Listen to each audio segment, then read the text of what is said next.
zany zay no nateraka io ny tontolo siantifika dia tsy afaka ilaza koatrany hoe marina io fa teo amin'io mihitsy ny oy George Gillespie taorina nomeza raza sary ny lasa izy fefa ibetsaka ny olona zany fa efa nandre ny fivorina nataoko izy ary nandre olona maro lazany io ka nataony hoe psychologie zany hoy izy nefa rehefa nampiatso azy hoy izy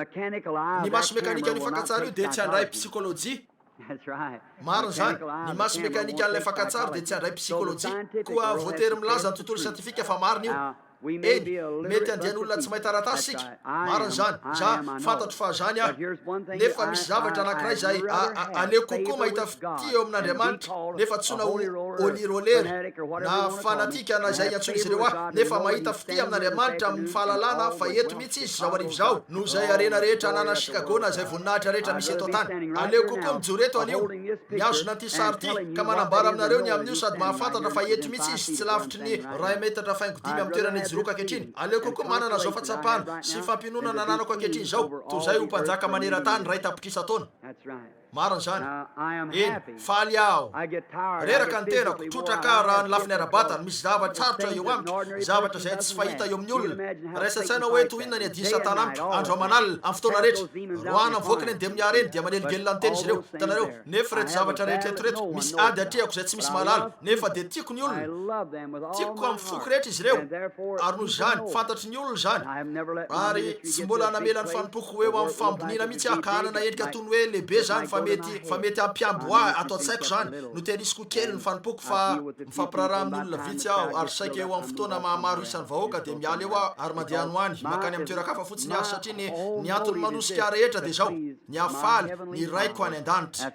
zay ihany ny zavatra tiako atao de ny afaly azy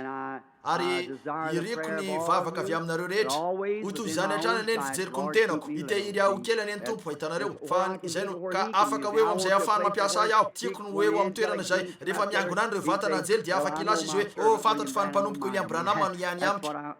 zay ny tiako ataony avy eo amin'ny eo andro io nanontany tena foana ho tiako no eo am'izany andro zany rehefa nitsitra ny sandriny izy ka na hoe avy eto amiko ianareo rehetra niasa fatratra sy navesatreta izany ho anomenareo fitsaharany angamba tsy andrean'izany mihitsy aho nefa misy zavatra eriko ndray andro any de ny andre azy hoe vitanao tsara ny nataonao ry mpanompoka tsara sy matoky zay no feo iriko fatratra ore raha mela fotsiny hiditra ao fanjakana izy ka hiakatra nakaiky tsara zay afahako mametraka ny tanako eo amin'ny tongony masina na zavatra toy zany de ampoa zany raha afaka hita azy fotsiny aho voatsely zay nitory teo amin'ny fivorian'ny lelam-pandrarà ataoko fa teto Chicago mihitsy zany ary nisy lahianitra mainty hoditra avy tany atsimo vonjy izy ndray ariva ary teo izy ny ampitsy maraina aniny nanao hoe afaka hoy izy tamin'ireo andevo hafa rehetra eo de ho reo andevo fa tiany izy ireo fantatra ny zavatra nitranga hoy izy ny tompo Jesosy ny nanafaka de tonga teo ilay tompony andevo ary nanao hoe eny ary ry sambo andeha miasa hoy izy eny tompo tsy hoe te handany fotoana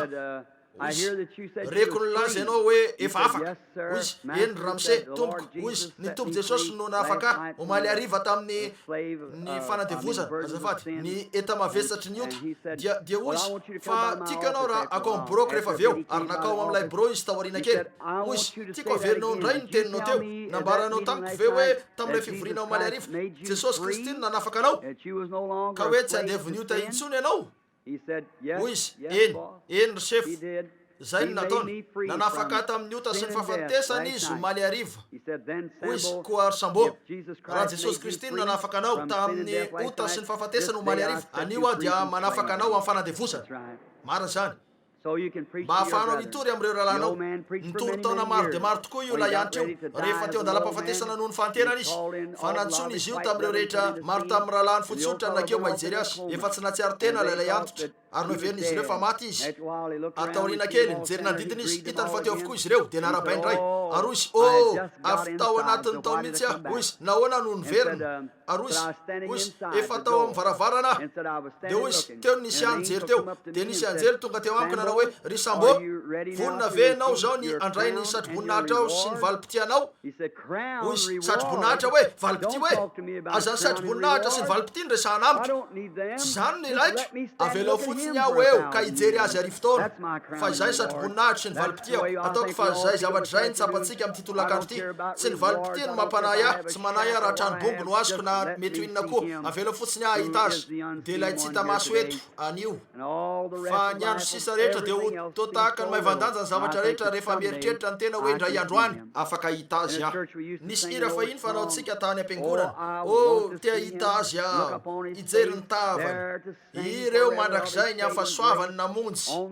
eo amin'ny arabe ny voninahitra anandratra ny feo ako aho efa lasa ny fiahina atao trano ihany aty hifaly mandrakizay zany no tsapantsika amin'ny titolakandro ty zay no antony manosika aho eto Chicago amin'ny titolakandro ty am'izao fivoriany zao de niezaka hitondra an'ireo rahalahy etsy aorin'ny fahalalana fa eto ny fanatrehany hiezaka nitondra azy ireo ino azy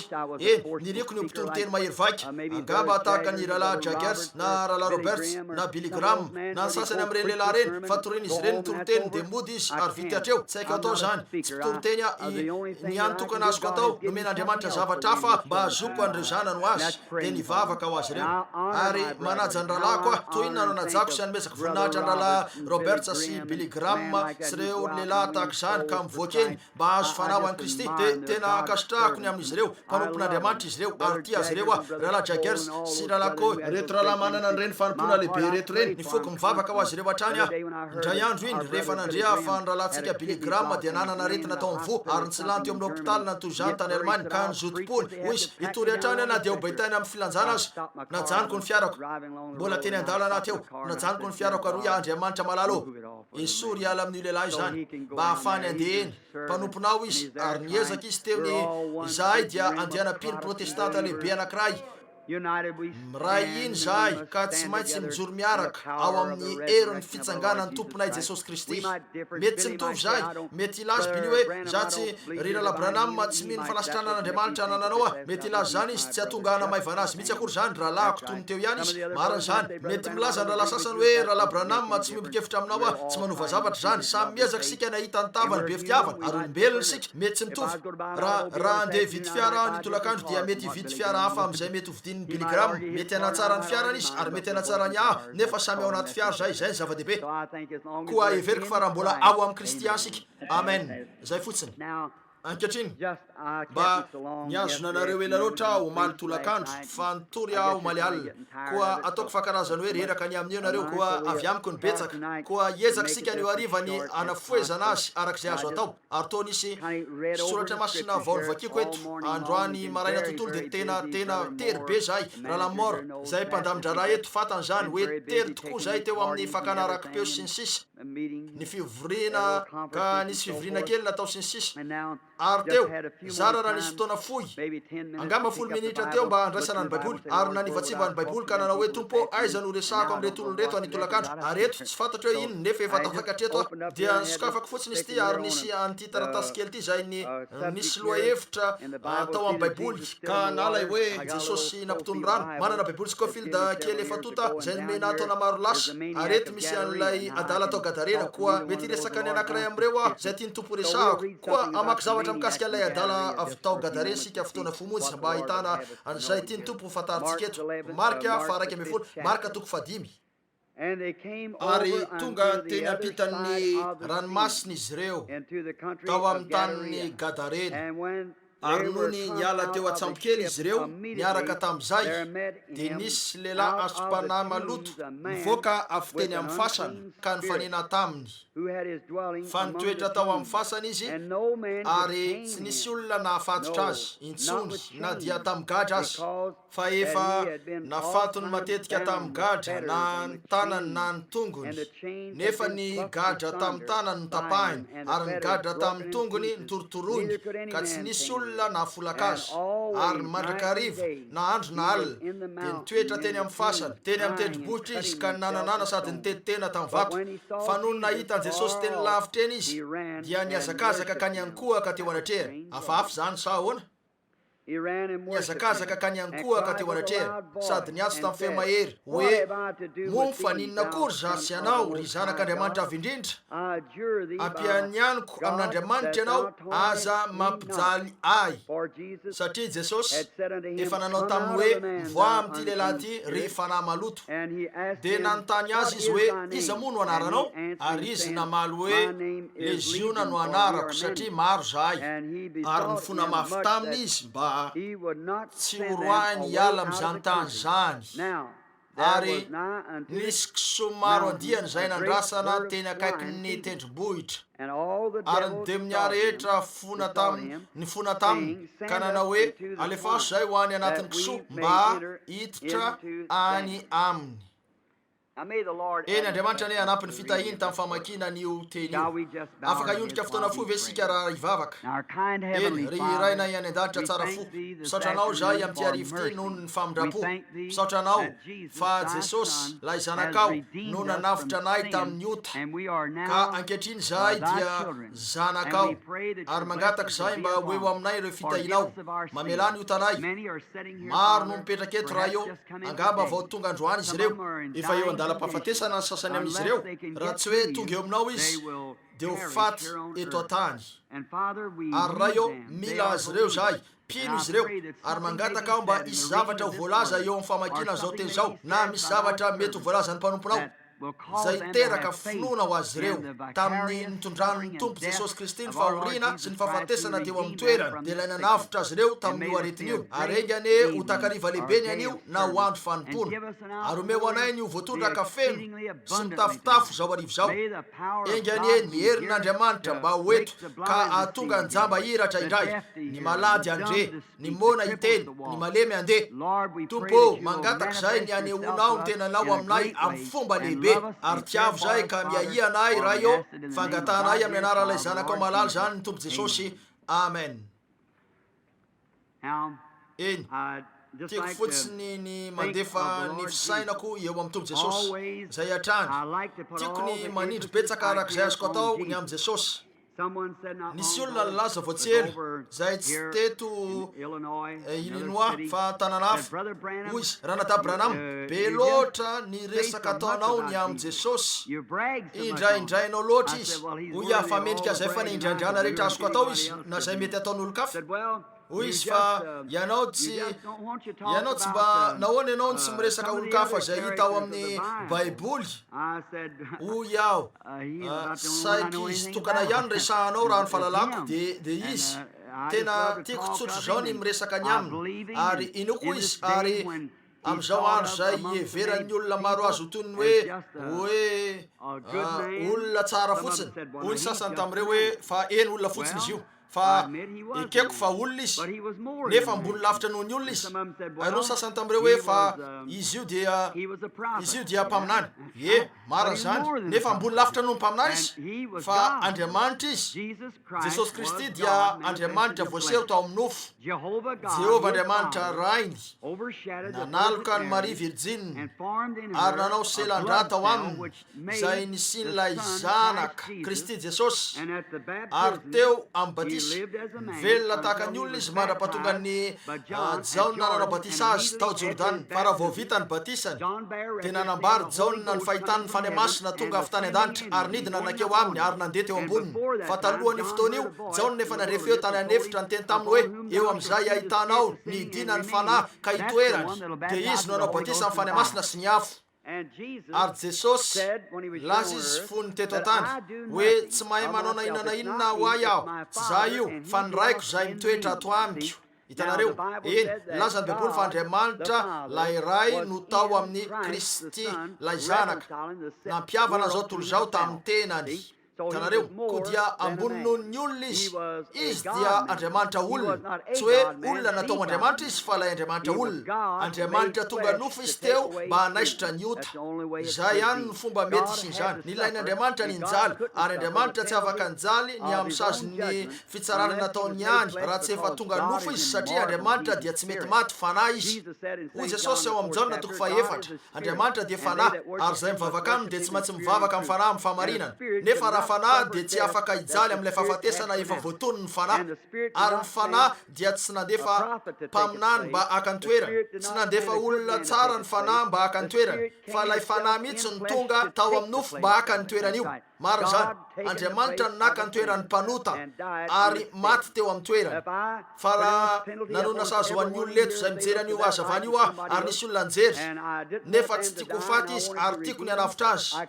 dia tsy afaka hangataka ny tisakazako tsara ralamora aho mba hakantoerana tsy afaka hangataka ny rala Josefa mba hakantoerana izy ireo fa ho tsy marina raha nangataka amin'ny zanako mipetraka etona Billy Paul mba hakantoerana fomba tokana ihany no anaovako an'izany araka ny fahamarinana dia ny akako any toerana io zay ihany fomba tokana anaovako an'io sady marina ary Andriamanitra dia marina ko dia nidina Andriamanitra ary nanao vatana izy tena no nanamboatra an'io taberna kely ray ary zay ny nanaovana azy kanefa ny avo indrindra tsy mitoetra ao amin'izay taberna kely natao tanana fa vatana ny namboarina ho ahy marina zany Andriamanitra no nanao vatana ho an'ny tenany mba honenany ao ary vatana io dia ilay zanany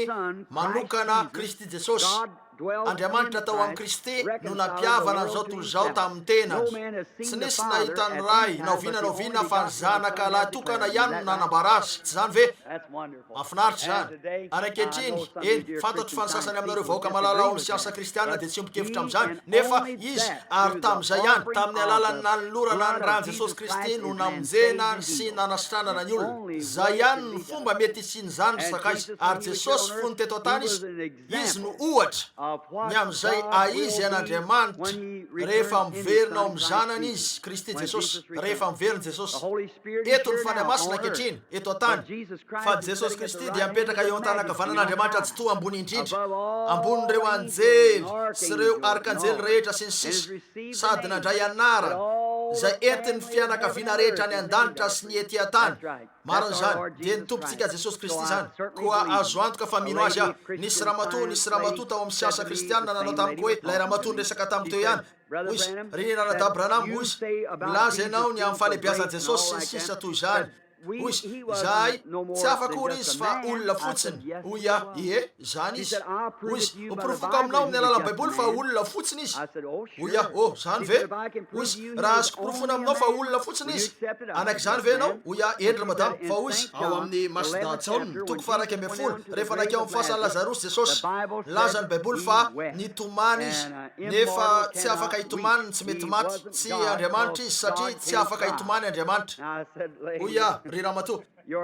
ny hevitra arosinao dia tena maivana sy mahatsatso noho ny rony avy amin'ny aloko ny akoka.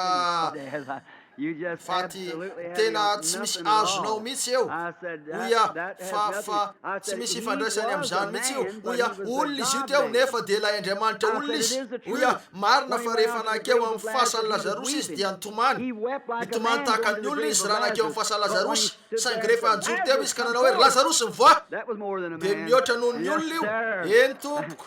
olona efa maty efatrandro ary ny olotry ny odiny efa nandadilany teo amin'ny vatany, efa nitsitra tao am-pasana teo am-palovana, ary ny lay nahalalany lehibeany ny fahalovana, nahalalany pahary azy ilay fanahy, ary indro ilay olona efa maty efatrandro fa nijoro teo noho ny feony, mihoatra noho ny olona ny teo. Eny tompoko,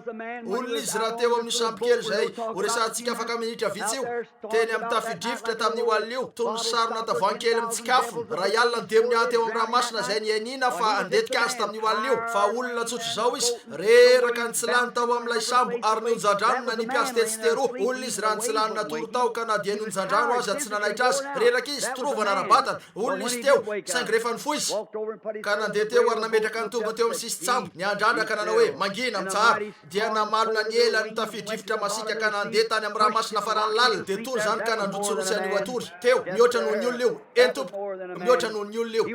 Olona izy rehefa nidina fitena tendrombohitra tamin'ny maraina io, jerijery teo amin'ny oazy io mba ahitany zavatra hohanina sy ny toy izany. Olona ny teo, nanana vavony tahaka antsika izy, tia nena-kanina tahaka antsika izy. Olona nona ny teo, mitady zavatra hohanina ary niandry zavatra avy amin'ny azo iray izy. Olona ny teo, saingy rehefa naka mofo kely 10 izy ka namoky 10,000, mihoatra noho ny olona zany. Zany ve Andriamanitra tao amin'ny zanany teo. Olona izy raha maty teo Kalvari ho fanatitra ny voadra, mivoaka teo aminy toy ny mety maty ny raha, fenrora teo amin'ny somony, ary olona tao amin'ny fahamenarana izy, niantona teo tao amin'ny enatra, naka ny toerantsika. Olona izy teo ka noho ny amafy loatra ny fahoriany dia natonga azy niantso mafy hoe Andriamanitra nahoana dia mafoy ahy ianao. Olona izy raha teo, saingy rehefa nitsangana izy ny maraina amin'ny Pasika dia niporofony fa mihoatra noho ny olona izy. Eny tompoko, fa Andriamanitra teo no nanangana azy tamin'ny maraina amin'ny Pasika. Eny tompoko, Andriamanitra olona izy io teo. Azo antoka fa izany izy nandehandeha nanao soa, naka ny endriky ny tantsaha izy, tsy tamin'ny mampanjaka mihitsy na manam-pahefana ny natongavany, fa teraka izy niditra teo amin'ny varavarany fihinanam-bilona ary nivoaka teo amin'ny fahafatesana matsiravina indrindra. Zany izy teo, nanetry tena, mora fo tsotra, niditra teto an-tany izy niaraka tamin'ny anaran-dratsy niantsona azy tamin'ny hoe zazasara. Marina zany, natsona tamin'io rehetra io izy, fa natika izy io teo, natsona hoe Belzebuba, lay lohan'ny demony asa sisa, nefa nanetry tena, mora fanahy, tsy nanokatra ny vavany, nampitotika ny tavany anao sitrapony ra izy, ary zay ny nataony. Marina zany. fa nitaterahany ny asa nefa avy eo zasy ianao indray no antsoina hoe olirolera fanatika verisainy sy ny maro hafa koa iantsatsika amin'izay rehetra tonga moan-tsaina izy ireo nefa misy antony ray manosika atsika dia ny ampitotika nitavatsika anao sitrapony ray ary hijanona amin'io marina zany avelao ilaza zay ty zao tontolo zao azy ihany zany fa mananjavatra tanterahasika dia ny akatohan'andriamanitra milaza ny olona sasany hoe fa rahalahy Branham avy amin'ny devoly io tsy raha raiko natoinina laza izy ireo fa avy amin'ny devoly Jesosy nolazainy izy ireo Belzebuby izy teo tsy mampaninina zany afaka milaza zay ty nolazainy izy ireo ary ny hoe fa inona ny andrasanao eto tsy tianao vena aketsy tsy tianao vena akery miandry aho mandra-pahitako aizany ty n'andriamanitra isya zay vao ataoko io marina zany zay ny fanaovana azy tsara indrindra hitatsika eto ary izy tsy mbola nandehandeha teny fotsiny izy ka tsy nisy antony sisisy teo ampanaovana trano ny sitraponiny ray izy ny sanany rarahany ray ary mahita azy eto aho tamin'io alina io namakivaky ranomasina ary ola sambaravarany onjandrano ary nahoana re ty lehilahy ty no hiatrika loza toy izao taorinina ampianarana andritry ny alina sy nanasitranany marary hitatsika eto izay kehitriny fa tao amin'ilay sambokely namakivaky ranomasina satria teny ampita ilay tany anankiray hoe Gadarena misy fanahy anankiray nitady azy etrerety zany namakivaky ranomasina nisy tafidrifotra mahery nandalo tamin'ireo loza mahafaty rehetra zay nandalovany tamin'io alina io mba hamonjy fanahy iray ary anasitrana olona iray avy tety ampitany farizy ary namaky tafidrifotra nandritry ny alina tontolo mandra-pahatonga ny ampitsininy tamin'ilay tafidrifotra nampisambaravarany rano tamin'io alina io mba rasitrana olona iray ary zao no lazaiko rahalahy ho tonga avy any amin'ny voninahitra izy amin'izao tolakandro zao mba hanafaka ny tsiraray aminareo marina zany idiny izy ka nivatsiva ny fiangonana rehetra sy ny tsikera rehetra sy ny maro hafa koa ny fanatika rehetra sy ny maro hafa koa mba eo aminareo anasitrana anareo amin'izao tolakandro zao hasalamanareo tsy nonareo ve zany eny tompoko avelao fotsiny izy hita fotsotra anankiray izay azo nidirana dia zay ho tonga izy amin'ny fotoana rehetra amin'ny ora rehetra amin'ny alina feno fankasitrahana tokoa aho fa manana dokotera zay ho tonga amin'ny fotoana rehetra sika tena faly any amin'izany amin'ny fahalalana fa izy no ariko sy heriko mpamonjy mora azo rina amin'ny andro fahoriana tsaroko teto voatsela araka ny fahalalana reo rehetra fa karazan'olona ty zavaboary ny tenako tiako ny makeny amin'ireo avoana mitazana eny ary mandeha miaza sy ny sisa tsy dia tena hoe tadiavana azy fa no hoe ny atendrimbohitra fotsiny tsaroko fa ary ny efitena ho fatra mahay ny ala tsy nisy ny ray beko dia métis indianina ary ny aina tany anaty ala dia ho ianakapo fa mitovy amin'ny ray beko ah izy fa tsy hainareo ataony avery ah manana fahalalana ampy mba hahafantarako ny toerana misy ah amin'ny fotoana rehetra ilain'andriamanitra ny hitondra anareo eo amin'ny hoe tapidalakalendra indray mba halananareo fa tsy mahafantatra anareo ilayntsika ny miankina aminy fa ndray andro teny amin'ny tapony Adirondack netiko teny ny zanako lakely bilietsarinetsy mbola zazakely izy tamin'izay tao amin'ny tranom-bonikely nisy anay mbola tsy tonga teo ilay mpiandriala izabery zahay teo hoia tamivantoko hoia misy andiana dera mandalo etsy amin'ny gent hoia ty andeha any aho androany dia nakeo aho ary nisy tafidrifotra tonga ary fantarareo fa any amin'ny fireneny nouvelle Angleterre rehefa tonga ny tafidrifotra dia tonga ny zafiny ary tsy afaka hita ninninina anareo ary za vao nitifitra dera ary efa andeha iverina hiakatra dia hoia fa andeha hiakatra keny aminy ah satria no teneniko izy fa hoe aho amrora ary tena ampiakarana niakatra teo amin'ny sapakazo kely toy zao ah tena ampandehanana nandeha ihany ah nandeha hoy anakapo fa eny tokony hiakatra atreo amin'ny toerana toy zao aho mba iviliko afaka fotoana fohy dia indry fanyandrandra aho ary hita fa tafaverina eo amin'ny derako indray fa hoy anakapo ahona nadiso lalana verina nandeha indray aho ary nandeha teo amin'ny telopolo na efapolo minitra nefa dia tafaverina indray teo amin'ilay derako eny ny andanina dia miatso an'izany hoe zotra ho amin'ny fahafatesana mandeha mihodikodina eo ianareo nefa tsy fantatrareo ny toerana misy anareo fa tena ambany be zavona ka tsy nisy na lalàna ny ale ary hitako teo fa vita ny amiko ary hoy ah fa andeha mbola andeha ihany hoy anakapo tamin'ny nakanisako teto mifanatrika tamiko ny rivotroko dia angamba tsaratsara nijanonako mifanatrika amin'ny rivotra ary zotra amin'ny faritra io dia nanomboka nandeha teo ah hoy anakapo tio zakany za raha natazana tony ny atretsy amin'ny orindrina io fa nitopatopa tetsy teroa reo azo lehibe ary hoy anakapo inona no azoko atao fa nandeha tamin'ny faritra io aho ary hoy anakapo fantarareo tsara tanora ny vatoko ary tao amin'ny tranobongy io izy nefa nanakaiky ny aotra ny atsika teo ary teo koa ilay zanako lakely ho fatiny atsika izy ireo anio alina sady efa tahorany be ny hoe aty amin'ny faritra dy aty amin'ny 90 kilometatra lavitry ny arabena ny afako hoy ah afaty azy nitahotra hoe irery aty satria nisy liony tendrimbohitra tazanay teo tamin'ny maraina ary atahorany zany ary hoy ah tsy haiko ny atao dia nanomboka nandrosa aho ary hitako fa nikorotana ny tenako tsy haiko zay ale ary nisy zavatra reko atrana na hoe zany tompo mpamonjy mora azo amin'ny andro fahoriana dia hoy ah jereo anery William Branham eny malala betsaka ny amin'ny ala ianao ka inona ny mahavery hevitra anao hoe eny za maro ny olona maty toy zany isataona fa voan'ny taberitany izy ireo avy eo dia maty rehefa very dia hoy ah fa malala tsara ny ala ianao hoe ary nisy zavatra nyteny tamiko hatrany hoe ho faty io zazy io ho faty io vehivavy io ary ho faty ato amin'ity ala ity ianao eny raha ny fanaoko ka tsy teo ny vatoko dia ho nijery toerany iray ary nampirehitra afo hoan'ny tenako ka ny andro teo marapalasa ny tafidrivotra ndray andro na roa dia ho tafavoaka amin'io koa nefa lay vady any anaty ala any ary ny areo lay zasiko dia tsy haiko tsotro zao ny atao dia nandeha hatrany ary nisy fehreko nanao hoe zany tompo ary mpamonjy morazy amin'ny andro fahoriana koa dia nankiniko teo amin'ny andro fotsiny lay basiko efa tota nesoriko ny satroka napetrako tamin'ny tany dia ny andrandra aho hoy aho ray any an-danitra tsy lehilahy mahay ny ala hoy a disevitra teo ary tompo tsy vitako ny avita zavatra raha tsy eo ianao ary very aho ity very tanteraka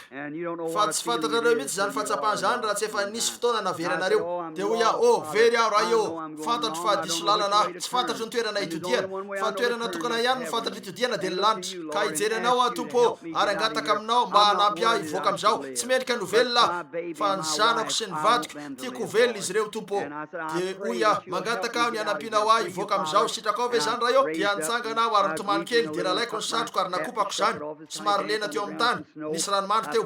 dia nataoko teo amin'ny lohako zany nalaiko ny basiko hoy aho fa raha ny tena fahalalako ty lalany ty ny tokony izorako ary nanomboka nandeha teo indray aho dia nisy tanana tsapako teo amin'ny soroko dia nitodika aho hijery ary raha vao nijery aho dia tatsako nitendry bodrarikanina teo amin'ny faritra io fa nizotra ny fanohitra tamin'ny mihitsy aho nakany Kanada avy an-trano toy zany dia nakeo aho ary tsy nialako mihitsy lalako io ary hoe anakapo misaotra anao atompo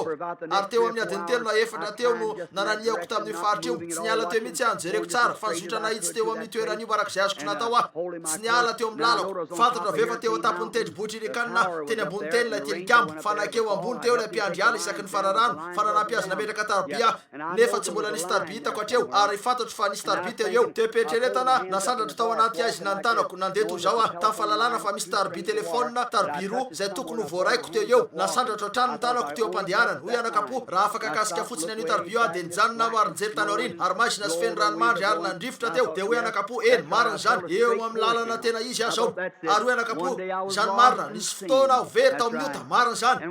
fa nisy fotoana rehefa niandrandra raha mbola teo amin'ny lalana diso dia nisy tanana nanondro any Kalvari dia nitozako toy zany nidiako ary nasandratro ny tanako teny am-pandehanana tompo Jesosy eo hoy anakapo zavatra tokana ihany no azoko atao raha tsy makasika an'io tarbio dia mbola hofaty an'io alina ny fianakaviako nefa dia manao zay akanesaka eo hoy anakapo tompo marina zany avelao ihany aho hikasika an'ilay tarbi mpianana raha iny famandroso dia nahavoaray zavatra ny tanako afaka fotoana foy nofikiriko zany le tarbi telefôna ny teo afaka iazona ny tarbi telefôna io aho ka hidina avy hatrany amin'ilay tenibohitra fa iny amin'ny farany tarbi telefôna mihitsy misy azy ireo teo amin'ny 20 kilometra teny ambanin'ilay tenibohitra hoy anakapo ola rehefa navoaray an'io tarbi telefôna io teny an-tanako dia nifaly nika aho nidera ny tompo hoy anakapo fahatsapana tsara toy na ny fahafantarana fa misy tarbi atao tanako hoy anakapo eny amin'ny fiafarana zao tarbi zao mihitsy no misy an'ireo olo tiky hoy anakapo voninahitra marina zany ananako atapoka ato ny tarbi mpiainana ary eny amin'ny faran'io tarbi io miandrasan'ny mpamonjiko sy ireo rehetra malalako ahy miandry ano any izy ireo ary an'io raha matsapy anareo ry sakaiza fa mbola tsy nateraky indray asandrato hatrany ny tananareo mara-pikasika areo an'ilay tarbi mpiainana dia azony tsara zany mara-pahatonga anareo eo amin'ny voninahitra eny tena misy izy dia mahita azy manao ny asany aho raha indro fa voatsipitsipy teo amin'ny ranomasina kely masika io fa nisy fananankiray ny ilavontsy teny tsy nahita mihitsy isika hoe nisy afana ray zavatra atao amin'ny tany Gadarena afa-tsy adalo ihany olona mampalahelo mieritreritra ny amin'ny teny aho zay teo amin'ny toeran'io nisy fotoana angamba na olo-pirenena tsara azy lehilahy tsara andehasantsika fotoana fony amin'ny toetrany azoko eritreretina hoe mahita azy toy ny olona tsara sainky tampotampoka teo nisy andian'olona tonga teo ary nanao zay nanalavirany ny fiangonana na nanalavirany an'Andriamanitra zava-nisy avy eo nahazo azy ny devoly tamin'ny dingana manaraka nataony nanomboka nisotro izy very iray dia miaray dia nitoizany ihany nisy fiangorana nianana lavitra ary taorina kely nataony devoly zay naverisana azy ary teny ivelany teny lehilahy io tsy maintsy nanana toetra tsy zaka tokoa izy io fa nivelona tany amin'ireny toerana ratsy zay tsy fonenany reny ary nyfatoran'izy ireo tamin'ny rojo izy nanatomby indronony teo ny tanjany vitany nanapaka n'ireny rojo kely reny ka niala teo toy ny hoe tsy nisy namatoparitra azy na dia hoe amatotra azy aza ny miaramila na ny mpitandro filaminana dia nitapahany fotsiny zany ary lasa izy tena ratsy tokoa izy io tsy nitanjany amin'ny maha-olona azy ny teo fa nitanjaky ny demony any nanao an'io fa ny demia dia mahery nefa mahery noho izy Andriamanitra ary hoe anakapo raha mafotena tanteraka amin'ny devoly moa ny olona iray ka anana indrona intelo ny tanjany anao ahoana ny olona zay mitsitra marary be eo ka tsy afaka iarina na malemy mafy tokoa ka tsy afaka iarina anao toinona izy io raha hiditra ho aminy ny tanjaka sy ny herin'Andriamanitra mihoatra lavitra toinona ny tanjaka nanan'Andriamanitra noho zay ananany devoly mieritreritra ny amin'ny anabavintsika mipetraka eto zay marary valahana mitondra an'io teny io toinona ny amaro ny herin'Andriamanitra zay afaka ampiarina anao miaraka amin'ny tanjaka sy ny finoana ka melanao ny tehana sy andeha tsy ampiasa an'io hitanareo rehefa miditra eo niositra ny fany masina ny tanjaka efa nahitany George Carter io raha indry fa tsy lehibe noho ny taoko fafa ny tongotra amantanany kely raha indry fa nitsitra teo 7 taona sy 9 volana izy ka tsy afaka nilain'izy ireo nametraka lafika teo ambaniny tsy vitana dia nametraka tavy teo ambaniny azy nefa rehefa namelany io zazavavy ny herin'Andriamanitra dia niarina niala teo izy ary niazakazaka nipetraka teo amin'ny organo sady lalony hoe Jesosy azongo eo akaiky ny azy fijaliana marina zany ary velona izy io anio efa 7 taona 9 taona zay 9 taona ary tsy nakeo ampandrina intsony izy rehefa amin'ny alina andeha atory any izy no makeo ampandrina efa 7 taona sy tapany izy no tsy lany teo ka efa nataony dokotera rehetra sy ny sisa hoe ivelona mara-pahafatiny miaraka amin'ilay rapoka tao amin'ny tendany zay niakatra ao amin'ny taovam-behivavy ary teo no misy azy ony sasany ahoana nandehanany rahalahy Branham ho ihany ny herin'Andriamanitra velona nampiarina azy nafotena ho amin'ny herin'Andriamanitra fotsiny izy eo ny olana ary saka izy amin'ny alina rehefa mahita ianareo zahay rahalahinareo ka eo ambanin'ny fahitana dia tsy hafa mihitsy akory zany fa ny fampanekeko ny tenako ho amin'ny fany masina ianareo zay marary dia afaka ny ampanaiky ny tenanareo amin'ny fany masina tanteraka tokoa ka nadino ny aretinareo afaka mpanaiky ianareo tanteraka amin'ny fany masina ny tenanareo dia tsy misy rofy afaka hiazona anareo amin'ny alalan'ny herin'ny fany masina no andehananareo sitrany ianareo mijoro vavolombelona ianareo sy ny maro hafa ny herin'ny fany masina nanasitrana anareo ianareo zay mpanota ka mety misotro sy mifoka sy miloka ary manao zavatra toy zany dia hoy ianareo tsy vitako ny miala amin'ireo rahalahy Branham eny vitanareo zany ampanekeo fotsiny an'Andriamanitra indray mandeha ny tenanareo ka foizy fotsiny amin'Andriamanitra ny tenanareo rehetra dia jereo zavatra mitranga zay fotsiny dia ampy tsy misy tsy ambaratelo amin'io tsy misy afetsifetseny zany zao ihany io dia ny mampanaiky ny tenanareo amin'Andriamanitra amen zany izy io koa dia tsy anareo intsony ny eo ny tompony eo ny tompony manao an'io rehefa misy zany tsy fahaly venareo raha manana tompontsy manokany sika ankehitriny ho amin'izany ny fahitana ny olona mampalelo indrindra io le ziony lay teo angamba tonga saina izy io tsy laidray dia nijeriny tenana izy nanao hoe fa inona no ataoko eto inona jereo fa feno rojo sy ny sisa toy zany nandidina azy ary vao tetitetika ny vatany napetsika azy ndray aveo ny devoly dia lasa ndray izy angamba nody ndray saina ary zao no eritreny manambady amanjanaka ano any ary tampitampikeo ainareo tsara nanao zay napetsika azy ndray devoly dia lasa indray izy ary namono olona izy teo raha nisy olona azony tsy fantany hoe nanao an'izany izy ny demoniany nanao an'io marina zany dia matsikary sika fa Jesosy efa nalala izy angamba tamin'ny fahitana hoe efa teo io lehilahy io dia namakivaky ranomasina izy nakeny ampita izy ireo ary tonga teo dia nanomboka nakasika zava-maniry eny an-dranomasina lay sambo kely tetsy amin'ny moron-dranomasina tetsy ampita rehefa nivoaka n'ilay sambo izy ireo lay lakany dia nandeha indro nisy an'io lehilahy nivoaka avy tao am-pasany io fasana jereo eta zany nampitoerana devoly azy manodidina ny fasana zany ka zany ka tena toerana fijanona ny demonia manodidina ny toerana misy maty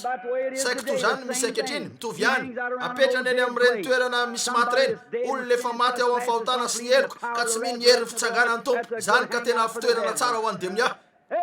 amen marina zany raha tianareo fatarina ny marina ny sasany amin'ireny fiangonana mangatsika sarapombo reny zay manana ny endriky ny toe-panahy araka an'Andriamanitra nefa mandany herina no tena fitoerany demonia marina zany ny toerana zay misy manao hoe fiatanam-po io rehetra io ao amin'ny saina avokoa zany psikolojia zany la fa ny sasany amin'ireny demonia reny dia tsy tonga anareo hitetiteny fa tena fetsy sy tsara endrika tsy misy toy zany ny sasany amin'ireny amen mpandalina izy ireo aza eritreretina hoe tsy zany izy hoy ianareo rahalahy Branham ianao ve tsy tsia tsy zany soratra masina ny ny mpisorona sy reto jiosy rehetrareto tamin'izany andro zany zay nandany Jesosy Kristy dia mpandalina baiboly voafantona alleluia io demonia mpivavaka io ihany no midina eo amin'ny olona am'izao andro zao misy olona sa manimbazimba ny batisa ny fany masina na ny fiteny amin'ny teny tsy fantatra tsy mba mpiadefitra na mpanao disadisa nefa azo antoka fa niantsany io andray mandeha iny nisy bokely ny sorata ny jiber mpiteny amin'ny fiteny tsy fantatra dia hoy tena fitenenan-dratsy mihitsy zany zany mihitsy miteny ratsy ny fany masina niezaka izy nilaza fa tsy misy olona hoy izy nandray ny fany masina jana mpanao batisa nefa tsy niteny tamin'ny fiteny tsy fantatra ary maro tamin'izy ireo nandray fany masina sy ny sisa toy zany nefa tsy nahitana fiteny tsy fantatra mihitsy Zakariasy sy ny sisa hoy zany dia talohan'ny nanomezana ny fany masina eny tompo hoy izy fanambara fa nananany hoy eny tsy nilaza izy ireo hoe nananany batisa ny fany masina azo lazaina fa efa nanana ny fany masina adamo marina zany ireo mpaminany rehetra dia napetsehany fany masina nefa ny hoy masida jaona hoe tsy mbola nomena ny fany masina satria Jesosy tsy mbola niditra tamin'ny voninahiny marina zany ary hoy eny hoy tsy niteny tamin'ny fiteny tsy fantatra mihitsy izy ireo hoy nisy anankiray tamin'ireo niteny tamin'ny fiteny tsy fantatra hoy izy nandray ny fany masina Jesosy nefa tsy mbola niteny tamin'ny fiteny tsy fantatra hoy nahoana izy teo ny fany masina amen hoy niteny tamin'ny fiteny tsy fantatra izy amen. Hoia tsy nanao an'izany jaona satria maty talohan'ilay vanim-potoana izy. Zakariasy reo afy reo ihany koa raha ny fahalalako fa Jesosy niteny tamin'ny fiteny tsy fantatra satria izy no fanahy masina. Tena marina zany. Rehefa nandeha nanangana zanakavaviny Jairo izy, jereo izy raha teo ody olona rehetra indro fa tamilay olirolera io lay fanatika hoy izy matory raha zazavavy tsy maty izy.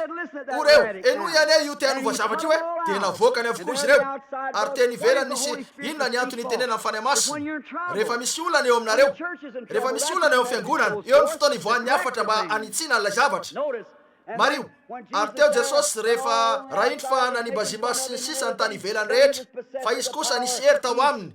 Niteny tamin'ny fiteny hafa izy ka niteny tany amin'ny tontolon'ny fanahy ary niantso ny fanahin'ilay zazavavy maty iverina tamin'ny alalan'ny fiteny amin'ny teny tsy fantatra. Ary fony teo amin'ny azo fijaliana izy ka nafoy azy ny mpianana, nafoy azy ny fiangonana, nafoy azy ny vahoakany, nafoy azy Andriamanitra, ny olona niantona teo amin'ny azo fijaliana izy. Maty teo am-pitenenana tamin'ny fiteny tsy fantatra izy. Marina zany. Rinalahy aza milaza zany ho jiber. Voalazany amin'irety vahoaka pentekotista reto hoe tsy mitandrina mihitsy ny sabaty izy reo. Hoy manapaka ny volony vehivavy. Hitanareo tsara fa mpivahiny masina no misy azy io ary hoy manapaka ny volony vehivavy ary manao firavaka eny amin'ny tanana. Fantatro zany ary enatra io. Oh, tsy tianareo zany voateniko zany, tsapako tsara. Nefa fa marina zany. Marina zany. Zany tokoa lasa rapomba sy ratsy toetra toy ny hafa rehetra ianareo. Tena marina zany. No ravaitsika ny fefy tsy raraitsika ny amin'ireo zavatra eo nefa ry rahalahy ambarako anareo enatra ny hoe najanona tsy nitoriana teo mpilipitra tso zany.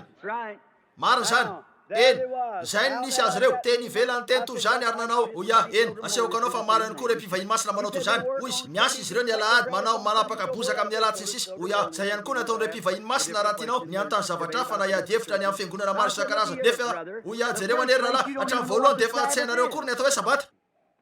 Oh, hoy izy nialahady zany. Oia zany ve? Hoy izy hitako eto fa adventiste tantarana ny andro fahafito anao. Oia atsira am'izay saingy tsy hainareo ny atao hoe sabata. Avelao aho aneo aminao ny atao hoe sabata. Oia Isaia 4:20. Izy nilaza ny mpaminany fa fenon'olona tabatry ny tompo rehetra toy ny ankehitriny. Hoy izy iza ny ampianariko fahalalana, iza ny ampahafantariko fianarana. Hoy izy didy anampididy, fitsipika anampifitsipika, kely aty ary kely ery, azony mafy zay tsara. Fa molitra miambakambaka sy amin'ny fiteny baiko no itenenako amin'ity vahoaka ity ary io lay fitsaharana voalazako fa tokony henon'izy ireo. Oia nefa tianao tsikeran'ilay zavatra mihitsy zay heverinao fa tsy tandremanay. Alleluia. Marina zany. Oia rahalahy aza manahy ianao todika manandrify ny kalvariny voalin'ny sambonay ary ny fanahy masina no mitsoka rivotra eo amin'izany. Oia marina zany. Oia io no fitsaharana, io no sabata tandremana. O Jesosy makanesa ty amiko anareo rehetra masafatratra sy mavesateta fa izany ho anome anareo fitsaharana ho an'ny fanahinareo. Ary laza Isaia fa io fitsaharana io dia ny molitra miambakambaka sy ny fiteny baiko izay tenenany amin'io vahoaka io ary io ny fitandremana ny sabata. Eny ahoanany amin'izany? Ahoana io? Ka izany no efa niovana antoy zany nanamarina ny fanambarana io Jesosy. Paul ao amin'ny Hebreo 4 dia nanamarina ny fanambarana iray io ihany. Hoy izy laza andro fahafito Andriamanitra no any nametra andro anankiray indray izy ka nilaza ao amin'ny Davida na dia efa ela toy zany aza hoe raha ihany ny feoka ianareo aza manamafy ny fonareo. Marina zany. Ny fidirany fanahy masina. Hoy izy fa isika dia izay manana ny fanahy masina manana rehefa nandray an'i Kristy ao am-potsika isika dia nitsahatra tamin'ireo asantsika tahaka an'Andriamanitra tamin'ny azy ka nitsahatra tamin'ny fahafito. Marina zany. Zay ary lay izy eo ny tena fitandremana sabata. Hitanareo ve tiako ambara zany dia rehefa miditra ny fanahy masina omen'Andriamanitra anareo ny tompo-kasen'ny finoanareo. Eny reo zavatra rehetra reo dia mety voatsikery ty lehilahy mampalahelo ty sy ny sisa ary niditra teo Jesosy fa teny ivelany teny izy io nitety tena sy nandragodragotra ny tenany sady tsy nahatombony. Jesosy rehefa hitany fa zay ny nahazo azy raha vao nanomboka nakeo aminy Jesosy dia indro fa niseho mpivavaka be ty lehilahy ty. Zay ny fomba fanaony demonia. Vavaka tsy misy toy zany ny demonia. Fetsy, mpandalina, laritsaina. Nefa dia tsy mahalala an'Andriamanitra toy ny tsy fahalalany bitro ny kiraro fanao amin'ny ranomandry. Ary indro fa tonga izy nandeha teo toy izany ary lavo tamin'ny tany sy ny ankohaka teo amin'ny Jesosy. Zay no nataony Ilay Adala. Fa ho ianareo ho demonia ve zany? Eny fa na dia Jodasy aza tonga sy nanoroka azy nefa namadika azy tamin'ny fanoroany. Reo fanampivavaka. azo antoka fa zany izy ireo misy nanao hoe fa nitoizany olona ihany ary nataony hoe fa ireo fanampivavaka hoy izy aza makeny am'ireo vahoaka pentekotiste reo hoy izy raha makeny anareo dia azo anareo fanahy io ary hoy izy avy amin'ny devoly zany aoka anareo tsy zany tokoa eny hoy izy laza ny baiboly hoy izy fa nisy aza mino ny fanahy rehetra fa zao toetra izy ireny mba hitanareo raha avy amin'andriamanitra zany mihitsy ny voalaza ny baiboly hoy jesosy reto famantaranreto no anaraka izay mino jereo raha eo zany na tsy zao toetra amin'ny alalan'ny fanahy zany tokoa fa lay fanampivavaka tamin'ireo taona rehetrareo hatrany no mpandà reo fanahy demonia mpivavaka no nandà an'ilay fanahy tena izy marina fa isaky ny tonga ny fanahin'andriamanitra dia misy famantarana sy fagagana manaraka an'ilay fanahy jereo ny andro fahiny rehefa indro kaina fa miankohaka nanana nendriky ny toe-panaraka an'andriamanitra izy nanorona altara nanorona fiangonana nanorona zay rehetra momba ny fivavahana tahaka ny ady abela ihany nefa jereo indro mizavatra kely mivoaka aloha efitra tsy tika ihany nefa niazona zany koa jereo tamin'ny androny kaina sy abela mario kaina dia mpivavaka tahaka ny abela ihany ary mario rehefa niankohaka izy dia nanorona altara nataony tsara endrika atony fiangonana tsara tare zany tsy hoe tsy pino izy niondrika sy niankohaka nefa nandà azo tanteraka andriamanitra raha marin'andriamanitra ka ny finoana ny aminy ihany ny takiny raha ny finoana ihany ny takiny andriamanitra raha ny fanahitra ihany ny takiny raha ny ompikambana ny fiangonana ihany ny takiny dia tsy marin'andriamanitra raha nanameloka an'io zazalahy io satria tena nino an'andriamanitra izy zay ihany koa no nambarany ampabe maso hoe nino an'andriamanitra izy nanorona fiangonana ho an'ny tompo izy altara netiny reo vokatra teo aminy ka nataony tsara endrika zany ary nataony re fanaritra sy reo adidy fanao sady nivavaka tamin'ny tompo izy ry lalahy tena mpikambana tsara amin'ny fiangonana izy io raha ho an'ny ankehitriny tsy zany ve nefa nandà azy andriamanitra nefa jereo tonga teo iabela tsy tamin'ireo asany nakatao-boalopoka kely zay nahodiny teo amin'ny tendany ilay zanak'ondry mampalahelo izy ary ny fanotariany teo zany nalefany teo ambonin'ny altara nokapokapohany tendany dia ny vonoiny nahoana abela nanana fanambarana avelantsika hiditra lala kely zany lay fanambarana nananany abela no natonga azy ho marina nahazo fanambarana izy ny amin'izay nitakina andriamanitra tsy toa ary nitondra zanak'ondry izy ary zay fomba zay ihany mety ahafahanareo ahita ny fanasitranan'andriamanitra ny batisa ny fanamasina ho avy amin'ny fanambarana zany rehefa nidina fitena tendrombohitra izy ireo zao le izy hoprofoko zany nidina fitena tendrombohitra izy ireo ary ho jesosy ataony olona ho iza moa fa ny sasany tamin'ireo nanao hoe Elia anao hoy ny sasany fa anankiray mpaminany ianao toy ny zany izy ireo mametapetaka ankehitriny ny amin'ny hoe kapotiny Elia sy ny sisa fantarareo reo zavatra ireo zay fanaza ihany teo amin'izy ireo tamin'izany mbola velona io amin'izao zao hoy ny sasany ianao ny Elia ary hoy ny sasany ianao ny mpaminany ary hoy ny sasany ianao ny zao ny hafa koa hoy izy fa ianareo kosa manao ahy hoy izy ho Petera ianao ny Kristy zanak'Andriamanitra velona hoy izy sambatra ianao ny Simona Barjona tsy ny seminaire nanambary zany taminao tsy ny teolojianina mihitsy ny nanambary zany taminao tsy ny nofamandra akory fa ny raiko zay any an-danitra ary eo amin'io vatolampy io no aoroko ny fiangonako ary ny vavadiny fiainatsita tsy aresy azy ino zany ny fanambarana avy amin'andriamanitra zay ary le izy ny ambaran'andriamanitra ampanota lay famarinana ho amin'ny fanahy eo amin'ny vatolampy io lay fanambarana ra-panany amin'andriamanitra no aoroko ny fiangonako ary ny vavadiny fiainatsita tsy afaka aresy azy koa iadivo raha tianareo zay hoe olirolera arak'izay tsonareo azy sy reo rehetra ataonareo aresy ny fiangonan'andriamanitra hatreo ka androso hatrany hatramin'ny andro farany eny tompo mbola eo amin'izy ireo hatrany ny fanasitranana sy ny famantarana ary ny fagagana niasa teo amin'izy ireo andriamanitra tamin'ireo taona fandimby fa mitodita amin'ny lasa ary jereo nataony fariseo niady nanohitra an'izany izy ireo hitanareo hoe nakaiza izy ireo aza miandany amin'izany andia zany tsara ho anareo naketo hitanareo hoe aizany fi nisy andreo mpandalina teo aminy nisy pastora tsara teo aminy nisy lehilahy lalitsaina teo aminy nianatra sy ny sisa nananan'izy ireo avokoa zay rehetra nolaina tamin'izany andro zany nisy fomba fianarana lasa lavitra noho zay anarantsika ankehitriny nilain'ny olona mihitsy aza no masina be nilay no nateraka avy amin'ny foko ray ratsy zany dia tsy afaka nompitoriteny akory izy nananany avokoa ny toy zany nefa rehefa tonga teo izy ireo dia hoy Jesosy manana demia ianareo hoy izy ianareo avy amin'ny devoly ra ianareo tsy zany ve eny tompoko mpandalina voafatana reo fanampivavaka ary raha ny hoe anao atonga ny olona itetena ka ho lasa dala dia mety ho mpandalina fetsy ihany koa izy io jereo le devoly rehefa niona tamin'i Jesosy hoy izy raha ianao ny zanak'Andriamanitra dia teneno ho tonga mofo reto vato reto hoy Jesosy voasoratra hoe tsy mofo ihany veloman'ny olona nakariny teo izy ary nataony hoe te iseho manampahaizana amiko izy io aneo amin'ny diplômaka ihany koa koa dia netiny teo an-tampony tempolo izy ary nataony hoe voasoratra hoe izy andidiny ajeniny aminao fandrao tafotoana amin'ny vato ny tongotra ao ary eny an-tanany hitondrandreo anao hoy Jesosy fa voasoratra hoe ihany koa amen eny tompoko eny ary zay ary le izy hitanareo ve ny mahafetsy sy mahamanam-pahaizana ny devoly fanampivavaka nefa fomba tokana ihany no alalanareo anio. Io ny fomba tokana rehefa nidina teo Balama nozona ny Israely rehefa nanao fanatitra izy dia nanorona alitara fito zay mihitsy nisy tany amin'reto olirolery reto dia ny Israelita olirolery izy reo teo. Hoy ianareo nitianao lazaina amiko ve hoe olirolera ny Israelita mitovy amin'izay hita ankehitriny ihany. Io ihany ilay fanana makivaky hatramin'ny Abela teo koa ilay fanahy avy amin'ny Kainy mitovy ihany. Jereo rehefa tonga teo izy reo dia niatso azy reto olirolera fa fony izy reo ny nanao fagagana Andriamanitra ka nanokatra ny ramasina mena ary nampamaky azy reo. Ny hira tao amin'ny fanahy Mosesy dia nandray ampongatabaka Miriam mary azakazaka teny amboron-drano nandihy ary nanaraka azy ny zanaka vavin'ny Israely nandihy tao amin'ny fanahy. Raha tsy zany hoe andiana olirolera dia tsy haiko hoe aiza. Maro zany. Ary te-pahery kely anareo tsy anaram-piangonana ihany koa izy reo. Eny zany izy reo tsy anaram-piangonana izy reo. Amen. Tsy anaram-piangonana izy reo satria tsy firenena akory azy izy reo. Eny indro fa teo nisy andro ralany zay niazona ny fotom-pivavahana tahaka azy ihany. Ny zanaka lahy ny zanaka vavin'ny Lota niteraka zanaka dia ireo zanaky ny Moab zay no nisy ny Moabita teo avy amin'ny taranaka io. Nanana mpitorotena izy ireo teo mpaminany mpandalina Balaka dia nidina teo izy io ary niesaka ny tompony aneo taminy fa marina ny amin'ny fiteny amin'ny teny tsy fantatra. Ny lainy namoaka zany avy amin'ny briky nefa dia teo aminy zany nahoana nanehoana taminy fa diso ny fampianarana nefa mbola nakeo ihany izy ko dia nioarany ary zany. Ary rehefa tonga teo izy dia ho reo eny ambarako anao hoy izy fa mitaky alitara fito Jehova ko dia nakeo izy ananorona alitara fito hoy izy eny andeha jerena tsy maintsy misy alitara fanatitra madio fito eo aminy vatotrombola fito koa hoy izy mila ondrola fito aho satria andefa ny zanany izy Kristy Jesosy raha andro any milaza ny aminy reto ondrola reto ko dia nasiny ondrola fito teo tena mitovy mihitsy tamin'ny fanatitra natolotry retsy hoe olirolely retsy. Hitanareo teo ary hoy izy fa tsy anaram-piangonana akory azy izy reo. Jereo any izy reo fa isika firenena izy reo tsy firenena sady kano trano lay no nenany. Eny jereo izy reo dia hoe jereo fa maloto sy marikoriko izy reo. Jereo any eny fambaniny saingy diso izy tamin'ny fahitana anio andro hafa io zay teo ambonin'izy reo jamba tamin'io izy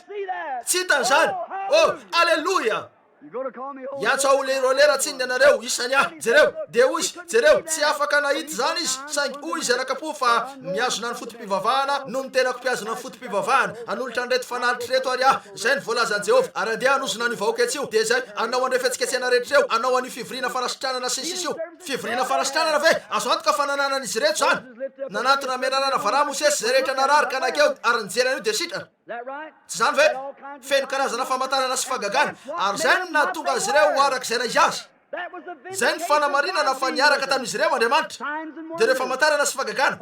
nanaraka azy ireo. Hoy izy idiny aka hanozona azy ireo raha ny hoe miazona fotom-pivavahana tena niazona ny fotom-pivavahana takandreo mafy reo izy ko dia nataony io fanaritra lehibe io dia netiny teo io mpampianatra teolojia rehetra io ary nakeo izy reo andrina tao amin'ny tanàna nanodidina an'ireo fanaritra nidorana nanao hoe ry Jehova lehibe midina ankehitriny fantatrao hoe karazana vahoaka toy iny zahay ary mpandalina zahay sady firenena lehibe ny vahoaka lehibe anananay ireo fiangonana lehibe maro ireo zavatra lehibe ananana eto nefa indro io adian'olona ratsy io fa manatona makety ozony fotsiny izy reo tompo aza vela hiparitaka eto amin'ity tanàna ity zany fampianarana zany tsy misy fampirarahinay amin'io toy zany. O sakany io ry Jehova lehibe dia hoe eny ry mpaminany ataovy any ary maminany hoy Balama andrasikely ataoko zany dia nisitaka izy niaona tamin'ny tany Andriamanitra nanao hoe nahoana ianao tsy maketoka mijery an'ity lafiny kely ity le lafy ratsiny ihany nasehony ianao miverena ianao ary mitenena nefa aza milaza fa tsy zay ataoko ambavanao ihany. Hoy izy eny tompo niazakazaka niverina teo izy raha vao vitany zany hoy izy hotahina ianao ry Israely eo hotahina ny trano lahinao endrena tsara an'izany. Hoy izy avy eo amin'ny tapiteny-bohitra no hitazanako anao ary tsy nisy eloka hitako taminao. Halleluia. Zany ariny teo andiana adala raha ny fiantsona azy andiana olirolera taizany tsy nampitovy raha ny fotom-pivavahana andresahany io andiany tetsy amin'ny ilany avoana io dia tena niazona ny fotom-pivavahana toy ireo zay teny amin'ny losa saingy zao ny tsy nampitovy teo Andriamanitra nanamarina azy ireo tamin'ny famantarana sy fagagana nanaraka azy ireo. Ary Paoly amin'ny andro farany izy ireo dia hokrina mpieboebo tia ny fahafinaretana anana ny endriky ny toe-panaraka an'Andriamanitra nefa mandany heriny reny koa dia alaviro. O Jesosy reto famantarany reto no anaraka izay mino amoaka dia amin'ny aminy anarako izy hiteny amin'ny fiteny zay tsy mbola ainy izy andray menarana na isotro zava-mafaty tsy ampanina azy zany ametra tanana amin'ny marary izy dia ho sitrany reny. O ralahiko ry anabaviko mahereza matanja misy zavatra tsy lavitra atsika andre feony ranolorana vatravatra ianareo fa ndray androany dia ho sotomin'Andriamanitra avy any an-danitra ny sarony ary Andriamanitra andatsaka ny fanahy tsy misy fetra eo amin'ilay andian'olona nitolona mba azo any loka io dia ireo zay ny atsamboka na ny vatsiva ranomasina feno raha ho fianana toinina no hitantsika eo. eny tompoko izy ireo ny demnia mpivavaka nefa dia samy laza izy fa isika ny demnia hoy Andriamanitra reto famantarany reto no anarak' izay mihina azo doctorat en théologie izy ireo azonareo etreretina aveo hoe zay no hita ao amin'ny baiboly ivoaka avy ao amin'ny seminaire izy ireo anana fomba fanao ara-pivavana betsaka izy ireo androsa amin'ny fiangonana miaraka amin'ny akanjo rebarebaka mahay manao amenna ny fomba miavaka tsara anao an'io rehetra io anao ara-baromari indrona anao an'izao zao tsy misy zavatra toy izany mihitsy ao anorona toerana fivavahana lehibe izy ireo hodioviny tsara ny alitara anana an'ireo mpampianatra manana diplôma izay miteny anglisy amin'ny fomba mihaja sy avoleta sy amin'ireo teny voafatina indrindra anana an'izao tsara an'zato tsara zay ny lazay nyzao tontolo izao ankehitriny nefa milaza ny baiboly jesosy mihitsy milaza hoe ireto famantarany reto no aintso anaraka zay mino hatramin'ny fahataperana zao tontolo izao amoaka demnia amin'ny anarako izy ireo alleloia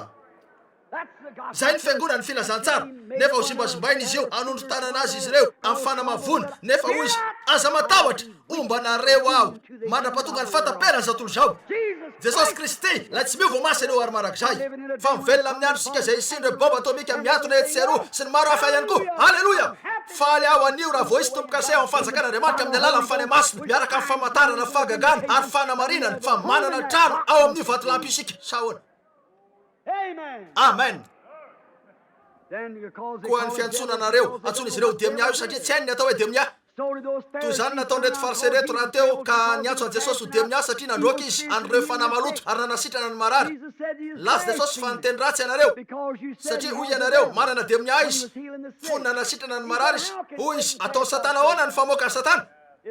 raha satana ny mamoaka ny satana dia ho rava ny fanjakana hoy izy raha mamoaka ny satana aho tokony alasika fa avy amin'ny ratsatanan'Andriamanitra zany ny ratsatanan'Andriamanitra toy inona ny fahakelezan-devoly raha mihoatra amin'Andriamanitra tsy mila koatra ny ratsatanany ratsatanany fotsiny dia afongotra azy zay dia ampy androan'Andriamanitra ny demnia marina zany hoy izy amin'ny ratsatanan'Andriamanitra no androako demnia ola ny ratsatanany fotsiny ilainy ary ataony hoe mialaro demnia zay dia ampy zay fotsiny amen roany amin'ny ratsatanan'Andriamanitra ola ratsatanan'Andriamanitra fotsiny fa zay ny lanjan'io amin'Andriamanitra ny ratsatanany fotsiny no ilainy mba hamoany demnia tena tsotra be zany nefa mario rehefa nandeha nitady an'ilay ondry very izy tsy teo amin'ny ratsatanany io fa nalainy ilay ondry very ary nataony teo amin'ny sorony alleloia toy inona ny fehiny ny ondry very ray dia zay very lalana any amin'ireny toerana ratsy ara-pombo reny any amin'ny tany aisy tany efitra mandeha maka azy izy ataony eo an-tsoro zany fenony amin'ny fany masina ary ampodiny ao ambala ny devoly dia tsy misy tika eo amin'ny jesosy atsipony voaka amin'ny ratsatanany fotsiny io dia mandeha izy fa la ondry very kosa mandeha mitady azy izy ara-petrany eo an-tsorony izy io azony toy izao ny tongony ary saika eo amin'ny soroky ny olona iray ny tena matanjaka eo amin'ny tenany hainareo zany apetrany manodidina ny tenany zany sady eo ambony sorony dia indro izy fa mitondra azy mamakivaky ny tany efitra le lala indro ilay zanak'ondry kely fa eo mijery manodidina sy manao hoe toreko miran'izao io zanak'ondry kely io fahasoavana magaka feno mamy tokoa re namonjy olon-dratsy tahakay very aho fahita ao ankehitriny jamba teo aloha fa mahiratra azao maka toerana tsara eo amin'ny soroky ny tompony mizotra avy hatrany ao ambala afaka hirany fahasoavana magaga izy eo saty zany marina zany eny tompoko mibaby azy eo antsorony lay tompony ankehitriny matsikaritra ary sika eto fa lay olona resantsika tao amin'ny tao dia miampivavaka izy io zany mihitsy satria niondrika fangana sy nandohalika ary niankohaka teo amin'ny jesosy izy eny hoy ianareo raha miankohaka amin'ny jesosy aho dia efa milamina andraso kely fotsiny niankohaka tamin'ny jesosy io demnia io zany tokoa no nataony sady nanaky azy apabe maso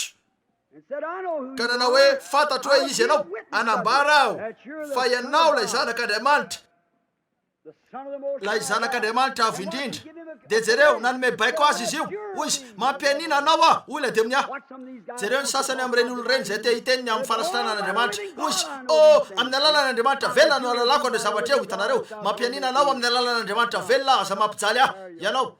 zay ary le izy hoy jesosy taminy mivoa aminy marina zany rehefa namaloto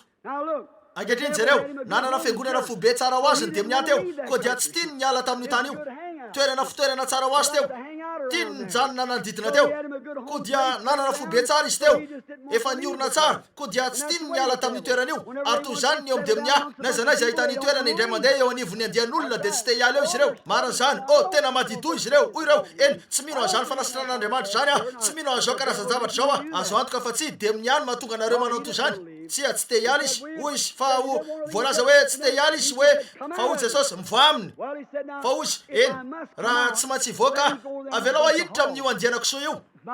koa dia nakeo izy ireo dia niditra tao am'ilay andiana-kisoa ary zareo nisy 2,000 de miah tao amin'ny lehilahy ray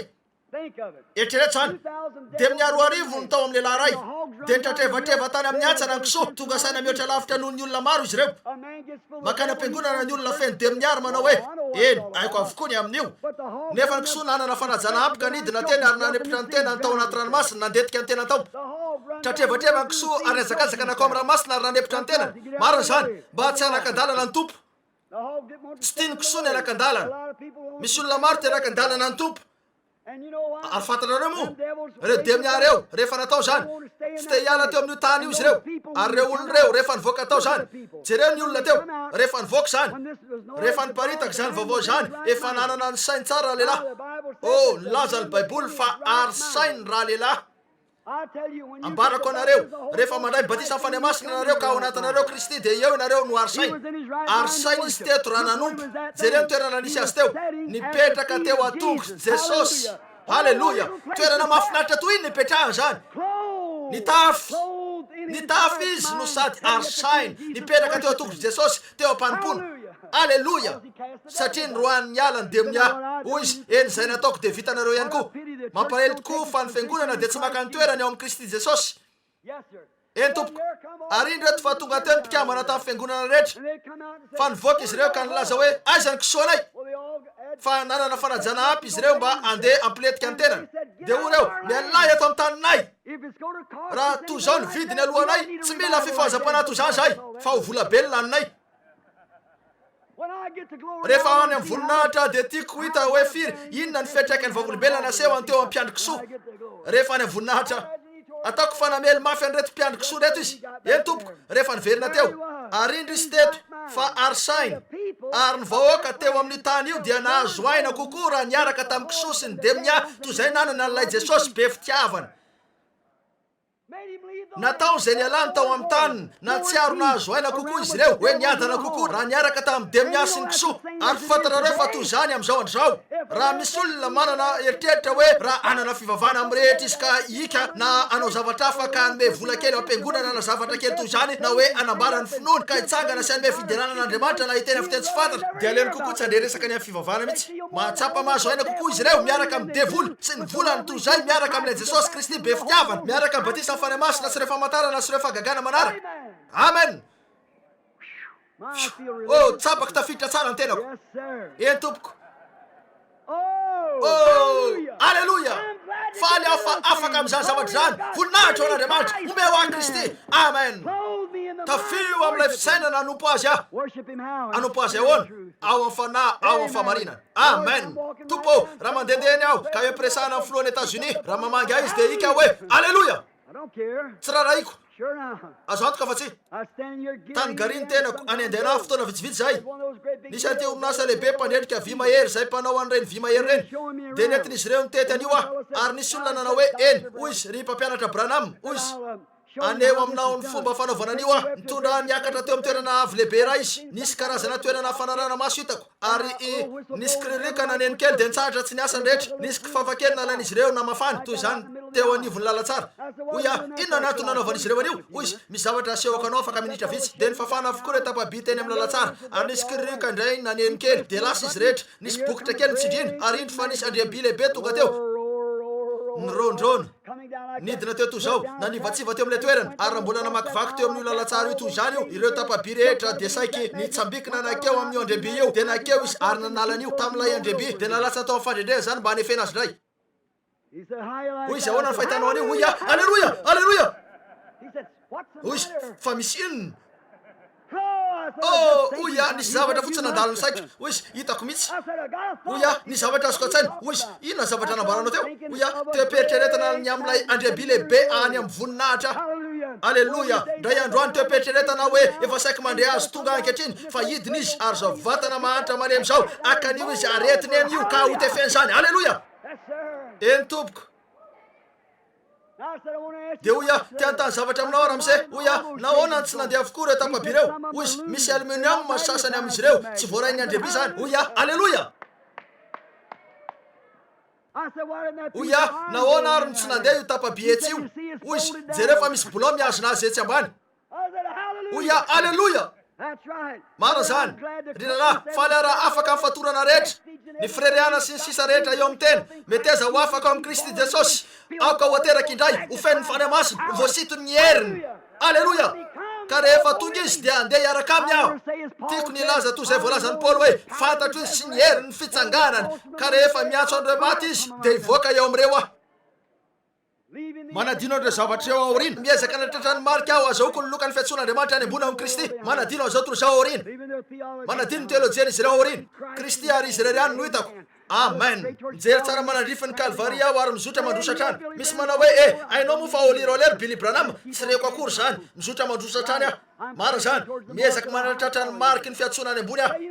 misy manao hoe ainao moa inoko fa medium io zalahy io tsy manaitra zany na de kely azy mandeha hatrany any aho fantatro zay ninoko matoky aho fa izy de matahiny lay zavatra natolotra azy mara-piaviny zay andro zay halleloia mandehana hatrany any eny reo olona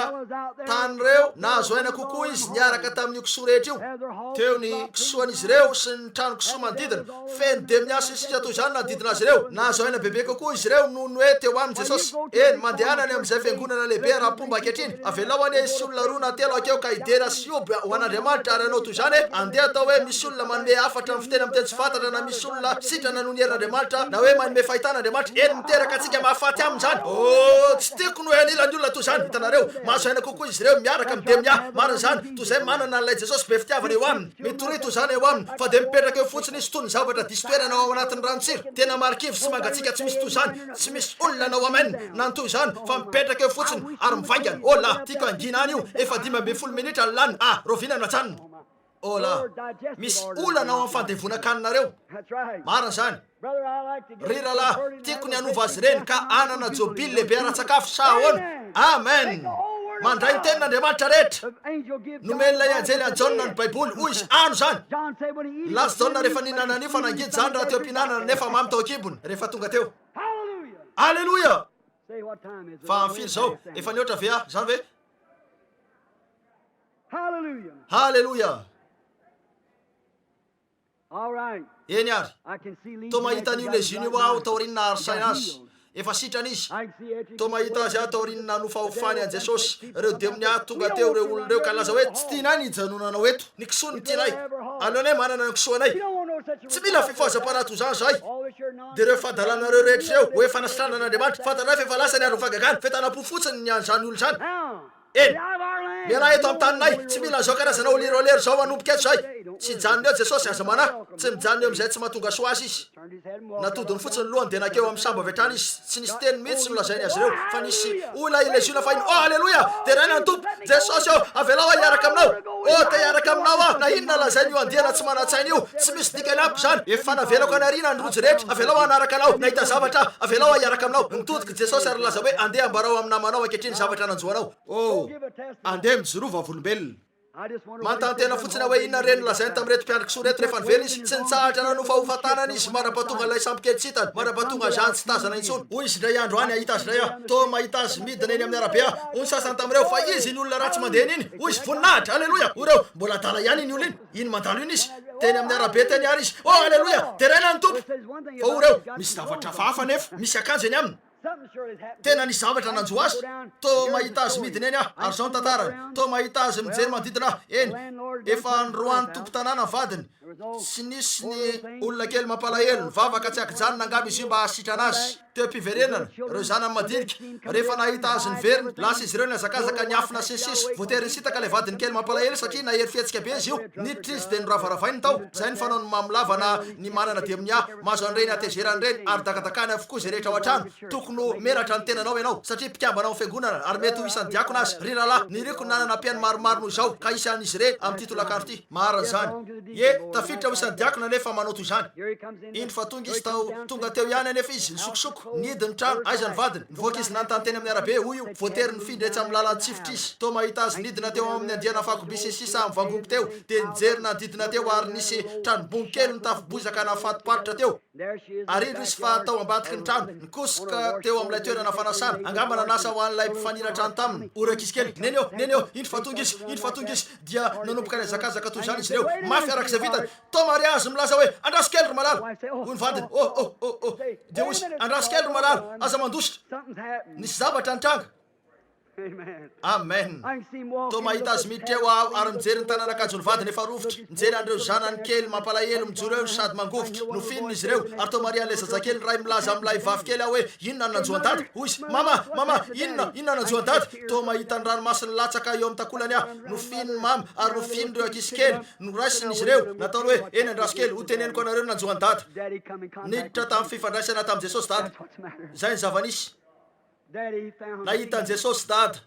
ary toy izay nisy teo amin'ilay leziona tamin'izany zay koa no ataony ho an'ny dada sy neny amin'izao androzao rehefa mahitany jesosy ianareo dia tsy hitovy amin'ny teo malotsony tsy afaka hitovy amin'ny teo ny leziona tsy misy olona afaka hijanona toy ny teo raha vao mahitany jesosy